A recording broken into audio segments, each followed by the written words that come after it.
ओम ब्रह्म सत्यम सर्वधार। ये प्रभु श्री राम की जीवन की महत्वपूर्ण घटना है। आपकी आंखें खोल सकती हैं। आशा है कि एक बार आप ज़रूर इसे समय निकाल कर पढ़ेंगे तो निश्चित ही जो एक प्रभु की घटनाएं होती हैं वो वास्तव में एक अद्भुत ज्ञान देने वाली होती हैं।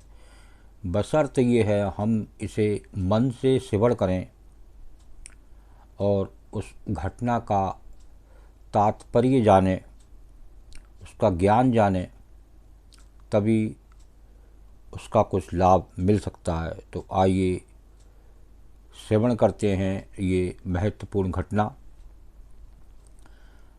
वनवास के समय एक राक्षस विराट जंगलों में आग लगाता हुआ पशुओं व मनुष्यों को खाता हुआ आगे बढ़ रहा था।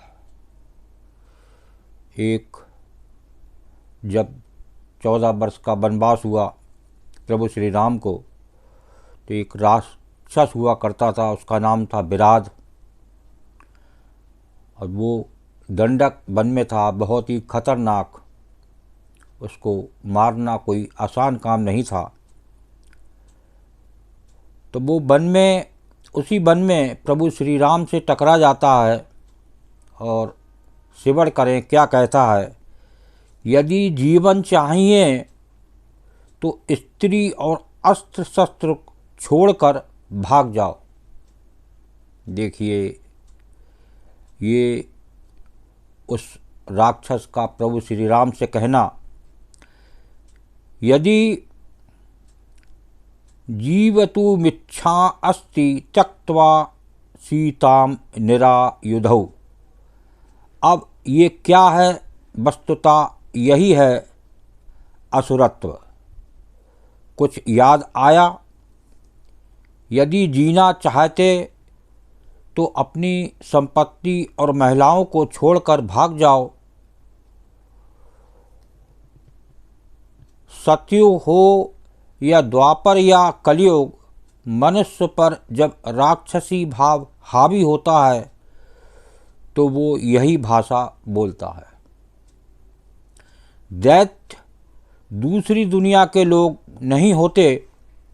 मनुष्य में जब धन और स्त्रियों को लूटने की बर्बर आदत आ जाए वो दैत्य हो जाता है। बहुत महत्वपूर्ण बात है, समझने वाली। तो अब श्रवण करें श्री राम क्या कहते हैं आगे। हम तुम जैसों को शिक्षा देने आए हैं। शिक्षणार्थम भवाद शाम, चालू भाषा में कहें तो तुम जैसों को ठीक करने ही आए हैं। कोई भय नहीं, कोई झिझक नहीं, कोई भाईचारा नहीं। ये है न्याय का भाव। ये शब्द थे प्रभु श्री राम के। बर्बर राक्षस माता सीता की ओर दौड़ा। हाँ, तो प्रभु ने क्या किया? तो राम तय कर चुके हैं कि इनके साथ कैसा व्यवहार करना है। सठे साठ्यम समाचरेत। दुष्ट के साथ दुष्टता का व्यवहार, ना किसी तरह का तुष्टीकरण, कोई संदेह नहीं, कोई संकोच नहीं। श्री राम अपने पहले बाण से उसकी दोनों भुजाएं काट देते हैं। सबसे पहला जो बाण प्रभु श्री राम ने छोड़ा तो उस राक्षस की भुजाएं कट जाती हैं। पर दैत्य इतने से ही तो नहीं रुकता ना। वो विकराल मुंह फाड़कर उनकी ओर बढ़ता है। तब प्रभु अपने दूसरे बाण से उसके दोनों पैर काट देते हैं। दोनों पैर काट दिए दूसरे बाण से। वो फिर भी नहीं रुकता, सर्प की तरह रेंगता हुआ उनकी ओर बढ़ता है। अधर्म पराजित होकर भी शीघ्र समाप्त नहीं होता, तब अंत में प्रभु उसका मस्तक उड़ा देते हैं। तीसरा बाण से उस राक्षस का मस्तक ही उड़ा दिया। स्त्रियों को लूटी जा सकने वाली वस्तु समझने वाले हर दैत्य का अंत ऐसा ही होना चाहिए। आज संसार में जगह जगह स्त्री के साथ इस कलयुग में ऐसा देखने को मिल रहा है। आए दिन पेपर में निकलता है, जगह जगह यूट्यूब में देखने को मिलता है।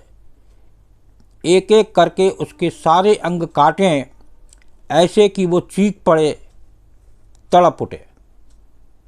ये प्रभु श्री राम का कहना है और किसी का नहीं। ये मैं नहीं कह रहा हूँ, ये प्रभु श्री राम करके गए हैं। हमारा दोष ये है कि हम श्री राम को पूछते अधिक हैं, उनसे सीखते कुछ नहीं। देखिए, हम लोग सत्संग भी बहुत सुनते हैं और महाभारत भी देखी, कृष्णा भी देखा। तो ये आज संसार में वो दैत्य, वो असुर की कमी नहीं है जो सब कुछ खा लेते हैं, जो खाने लोग चीज़ नहीं है। बस इतना ज़रूर है कि कोई त्यौहार चलता है तो उसमें नहीं खाएंगे, बाकी वो त्यौहार ख़त्म तो फिर शुरू। लेकिन ये मांस, मदिरा, ये असुरों का भोजन, इससे बचें और जो प्रभु श्री राम के इसमें वचन थे उनको जानें और उसके अनुसार अपना जीवन यापन करें, तो निश्चित ही आप विजय प्राप्त कर सकते हैं। ओम ब्रह्म सत्यम सर्वदा दास का प्रसंग अच्छा लगा हो तो ज़रूर ज़्यादा से ज़्यादा शेयर करें। आज ऐसे प्रसंग की इस संसार में ज़रूरत है, तो समय निकालकर ज़रूर पढ़ें और इसको शेयर करें, तो निश्चित ही कुछ लोगों की आंखें ज़रूर खुलेंगी। ओम ब्रह्म सत्यम सर्वदा।